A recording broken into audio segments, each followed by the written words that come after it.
Assalamualaikum warahmatullahi wabarakatuh dan salam sejahtera. Nama saya Ahmad Miro bin Ishaq. Assalamualaikum.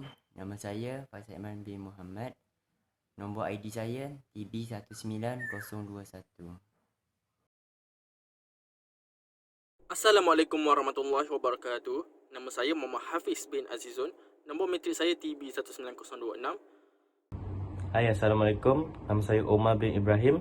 Nombor kad matrik saya TB19030. Okey, apakah berita palsu?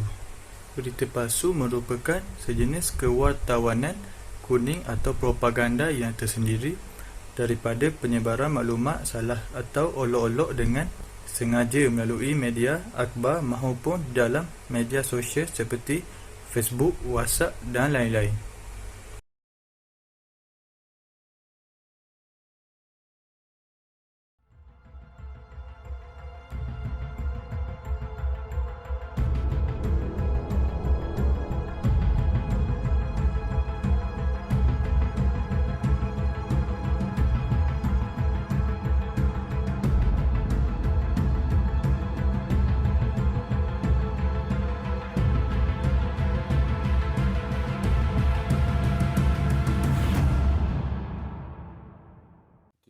Saya akan membentangkan faktor-faktor berlakunya berita palsu di atas talian semasa COVID-19. Okey.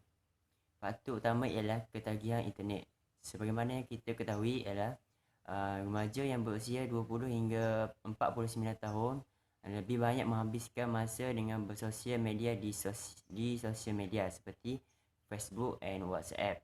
Oleh itu mereka lebih terdedah kepada berita-berita palsu yang terkandung di dalam sosial media tersebut. Okey. Faktor kedua ialah medium perkongsian seperti Facebook dan WhatsApp dan lain-lain yang tidak mempunyai tapisan. Oleh itu ramai pengguna sosial media lebih aktif dalam menyebarkan berita-berita palsu. Okey, faktor ketiga ialah mereka tidak berfikir terlebih dahulu sebelum berkongsi berita yang tidak diketahui kesahihannya. Itu yang keempat ialah hukuman atau denda yang tidak setimpal terhadap individu yang menyebarkan berita palsu. Oleh itu mereka menganggap kegiatan mereka itu tidak diambil endah oleh pihak kerajaan.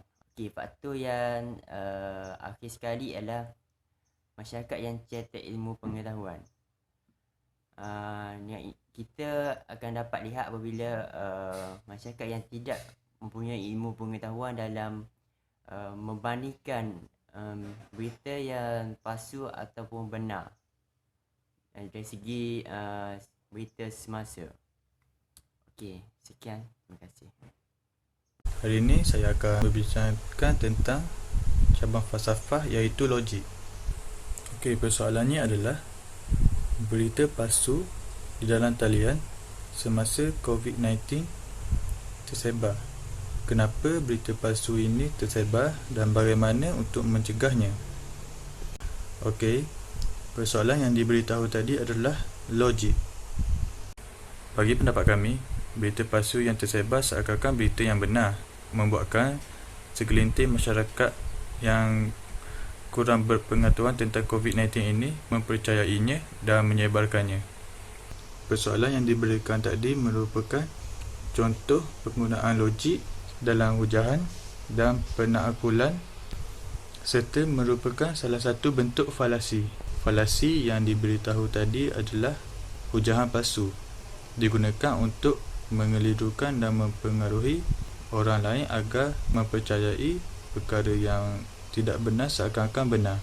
Okey, peranan logik di dalam persoalan ini adalah berfikir secara lebih kritis, tepat, sistematik dan benar berbanding berfikir secara biasa. Analisis terhadap sesuatu kejadian maklumat dan berita dan hindari kekeliruan dalam penyataan maklumat. Bagaimanakah untuk menangani berita palsu ini secara logik deduksi? Pertama adalah premis meja. Semua maklumat hendaklah dianalisis sebelum disebarkan melalui laman sosial seperti Facebook, WhatsApp atau YouTube. Kedua adalah premis minor. Semua pengguna internet dapat mengakses maklumat dalam sosial tanpa batasan. Kesimpulannya, justru semua pengguna internet yang mengakses maklumat hendaklah menganalisis sebelum menyebarkan di laman sosial. Seterusnya, salah satu unsur falsafah yang terdapat di dalam persoalan ini ialah epistemologi. Hal ini wajar kerana kita hendaklah menyelidiki sesebuah maklumat yang diperolehi sebelum menyebarkannya ke masyarakat agar tidak menimbulkan fitnah dan salah faham. Kaedah epistemologi yang boleh digunakan untuk memastikan kebenaran suatu maklumat ialah kaedah redaksi, iaitu kesimpulan berasaskan rumusan dari pelbagai sumber. Sebagai contoh, maklumat berkaitan warga emas berisiko lebih tinggi untuk terdedah dengan virus corona yang melanda negara ini telah dianalisis, diselidiki serta disahkan oleh pelbagai sumber seperti Organisasi Kesihatan Dunia iaitu WHO. Bagaimana menangani berita palsu melalui teori klasik tentang kebenaran? Yang pertama, teori koheren atau konsisten, iaitu sesuatu dianggap benar sekiranya bukti yang diterima adalah selari antara satu dengan yang lain berasaskan kaedah empirikal. Sebagai contoh, ramai warga emas telah terkorban akibat COVID-19 berbanding golongan umur yang lebih muda mengikut statistik yang dilaporkan oleh setiap negara. Yang kedua ialah teori performatif, iaitu sesuatu dianggap benar apabila ia ditetapkan oleh pihak yang berautoriti terhadap sesuatu perkara. Sebagai contoh, angka kes berjangkit COVID-19 telah mencecah lebih 11 juta orang di seluruh dunia yang telah dilaporkan oleh Organisasi Kesihatan Dunia WHO.